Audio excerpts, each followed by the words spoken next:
China's insane house building technology will change everything. As part of a program to build inexpensive housing, it was claimed in November 2019 that China has constructed 20,000 dwellings in 3 days in Africa. In this video, we'll tell you about China's incredible housing construction technology, which has transformed many aspects of life in Africa.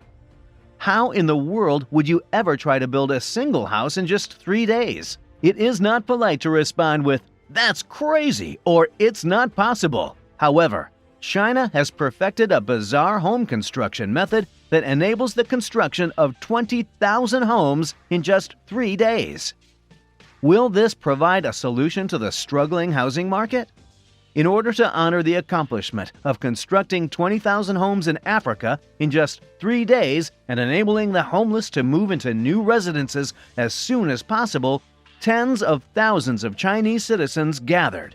According to what we know, South Africa has just begun its first and largest large-scale urban project with this new city project. It will cost $300 million to build and will be situated on a plot of land measuring 497.22 hectares. Local Africans were taken aback by how swiftly China developed. But as far as we are aware, South Africa has the best economy in the entire globe. In actuality, the lack of housing in South Africa has a significant negative impact on the country's economy. Currently, Africa as a whole is making significant efforts to urbanize, with 472 million people residing in urban areas on the continent. Africa's cities and towns are already incredibly crowded. Why then is the lack of housing in South Africa such a major issue? There are over 60 million people residing in South Africa, which is the southernmost country in Africa. In reality, South Africa has the second largest economy in Africa behind Nigeria. The standard of living is greater in South Africa than it is in other parts of Africa, which was once a British colony. But there is still too much of a gap between the wealthy and the poor, and life is still quite difficult for people at the bottom of the social scale.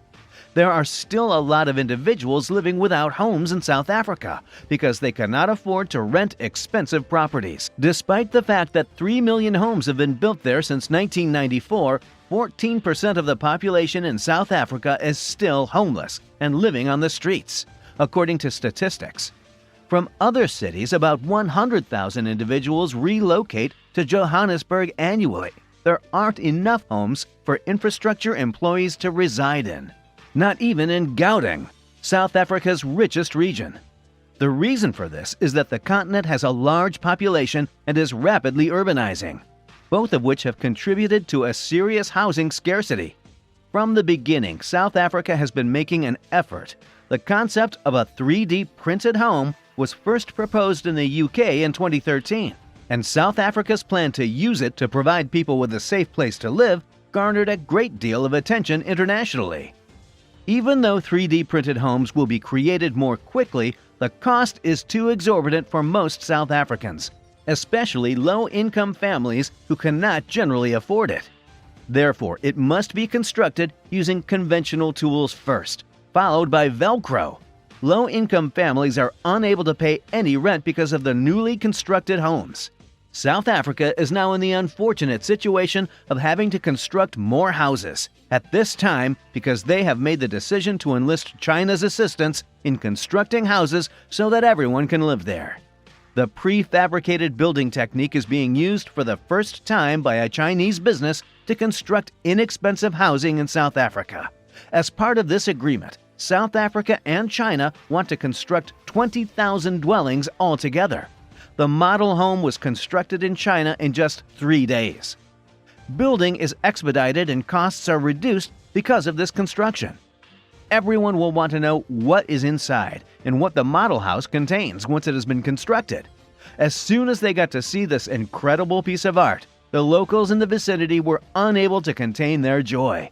With a living room, bathroom, and 2 bedrooms, the model home is 40 square meters in size. Solar energy is another feature of the model home that can assist residents with excessive electricity usage. It's probable that while this style of home is rather common for many individuals, for certain South Africans, it's more of a villa. However, this home is big enough for a family to live comfortably without having to worry about the weather. It's still a wonderful area to live despite the little size of the house. These houses are not only environmentally friendly and beneficial to the environment, but they are also significantly less expensive.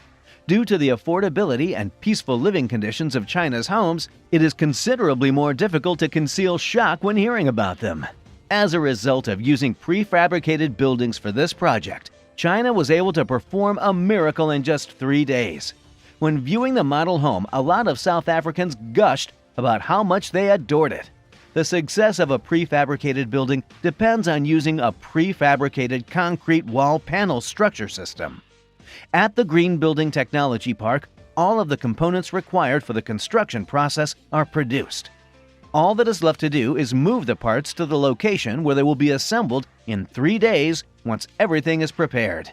In reality, the entire main body may be assembled in a single day. It can then be embellished and relocated. Right now, this technology is able to address any housing issue in South Africa. South Africans claim that China has also taught them how to exploit key technologies. The most significant action China can do to assist South Africa at this time is this. It's crucial to keep in mind that China offers assistance beyond simple surface-level construction. South Africa won't experience housing issues in the future by carrying out the necessary actions now. Since the construction of the house, how has local life changed? The local economy in South Africa has expanded as a result of China sending less technical management professionals when the homes were being built. The reason for this is that a person's means of support is what matters most in their lives. The majority of people concur that the majority of workers on this building project are South African, at least 95% of them. These specialists in the building sector are primarily concerned with fostering the expansion of the indigenous population of South Africa and advancing local building technologies. China seeks to enhance the amount of work opportunities in the area once the employment rate has increased. The South African economy is anticipated to rise gradually if this project is successfully completed. The local authority is also extremely appreciative of China for all of the assistance it has provided. South Africa wants to create a new metropolis with China as a result, and it wants to find novel methods to collaborate with China. The new metropolis will resemble an international community of people, South Africa has claimed in an effort to attract Chinese investors. So, what exactly is this initiative about? A new city that would span 1,600 hectares of land will be the next South African urban development, according to the majority of people. In this new metropolis, residential neighborhoods will expand alongside business zones. For no more than 100,000 individuals, it also contains the extra amenities people require to ensure they have a safe place to live. The Shanghai-based Endai firm of China expects the project to take 15 years to complete and will invest $8 billion in it. This demonstrates the strengthening of the ties between China and South Africa. Due to two factors, South Africa is now prepared to cooperate with China more. The first justification is that China is a major player in infrastructure development. The fact that China is currently investing heavily in its infrastructure has been acknowledged by South Africa. Second, because China plays a significant role in global collaboration. Both nations' membership in the BRICS, Brazil, Russia, India, China, and South Africa, and the China-Africa Cooperation Forum strengthens their bilateral relations on a number of fronts. China's top trading partner in Africa is South Africa, and China is South Africa's biggest commercial partner globally. The two nations have invested and formed cooperative ventures in many different industries, including infrastructure, energy, and mining. Additionally, China has given South Africa loans and subsidies for construction projects. However, the relationship is not without challenges, as South Africa has expressed concerns about the trade imbalance and the impact of Chinese investment on its own industries. Additionally, some South Africans have raised concerns about the influence of China on their politics and economy. But, however, China has clearly become the best partner, so it's likely that China and African countries will need trade at this time. China is currently engaged in 35 different African nations' infrastructure projects. There are several construction sites in Angola, Nigeria, and Sudan, among other nations. China, however, has fresh plans for numerous international projects, particularly in the DRC. With the information and communications technology (ICT) industry coming in a distant third, mostly equipment supply, its economy has been split rather evenly between the two primary sectors of transportation and electricity generation, particularly hydropower. Water projects received noticeably less attention. A small sign outside Nairobi, Kenya that reads China Road points to the Great Wall Apartments, a brand new housing development that resembles the concrete structures you'd see in any Chinese metropolis. Roads, subways, skyscrapers, and even entire cities are being built in Africa by Chinese developers. A photo series examining the effects of China on 7 significant African cities has been made public by the Go West Project, a think organization focused on creating megacities. The Go West Project is being worked on by urban strategist Michiel Hulshoff from the Netherlands and architect Dan Roggeveen from Shanghai. We know the Chinese urban model, and we also know that China is trying to export that model to other areas of the world, says Hulshoff. To that end, Africa is remarkable. China's impact extends beyond its physical infrastructure. The state-run China Daily newspaper and CCTV television station are now accessible in a number of African cities. Some regions have Chinese language schools, and the Chinese government provides scholarships to deserving African students who will pursue their studies in China. Cell phones and bicycles made in China are available in African markets. Although not as quick as the growth of China's megacities, progress is swift. 6 of the 50 industrial zones that were originally planned 9 years ago have actually been built. Developers struggle to adapt to the vast cultural and political diversity found in Africa. According to Hulshoff, the main issue from China's perspective is corruption in African nations. Another issue is that democracy makes it difficult to develop in the top-down manner that Chinese firms prefer. People who have a legal claim to their property cannot be forcibly removed. Researchers discovered that, at least for the time being, the individuals they spoke with in Africa were mostly positive about the developments, despite some criticizing the speed and scope of Chinese influence. Hillary Clinton has referred to it as new colonialism and calling it new colonialism. Hulshoff cautions that the conclusion of this scenario cannot be predicted at this time. But the subject is interesting.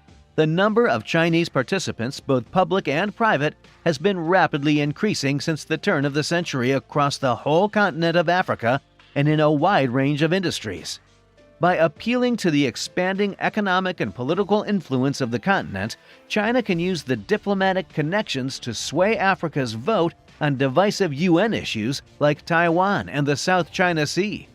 Can China, however, hope to profit from these investments? It is critical to determine whether or not the assumptions they are based on are true. The majority of Chinese corporations' investments in the energy industry, with an emphasis on Nigeria and Angola, are attributable to commercial entities. This suggests that China is using government-funded energy infrastructure projects to establish Chinese corporate dominance over African energy businesses, possibly to the cost of their African partners. However, Kenya's railway project serves all of society, rather than just one industry. Beijing's construction initiatives in Africa should ultimately be decided by African countries based on whose interests will be served. That's all. Thank you for watching. If you want to see more videos like this, press the bell icon, and do not forget to like and subscribe.